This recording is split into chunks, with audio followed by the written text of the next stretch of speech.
રસીદની નોંધ કરવા માટે સૌપ્રથમ ટ્રાન્ઝેક્શન ઓપ્શન મેનુમાં ક્લિક કરો. ત્યારબાદ રસીદ મેનુ ક્લિક કરવાથી રસીદની નોંધ કરવા માટેનું ફોર્મ ખુલશે. રસીદની નોંધ કરવા માટે ઉમેરો બટન પર ક્લિક કરો. રસીદની તારીખ લખો. પાર્ટીનું નામ પસંદ કરો.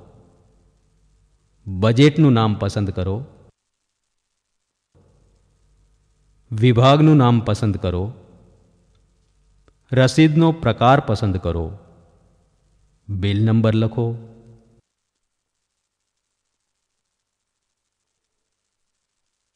બિલની તારીખ લખો. બિલની રકમ લખો. ત્યારબાદ રોકડ કે ચેકથી ચૂકવણી છે તે પસંદ કરો. જો ચેકથી ચૂકવણી હોય તો ચેક તારીખ અને ચેક નંબર લખો. ત્યારબાદ જો કંઈ પણ નોંધ કરવી હોય તો તે લખો. હવે સાચવો બટન પર ક્લિક કરતાં રસીદની નોંધ થઈ જશે.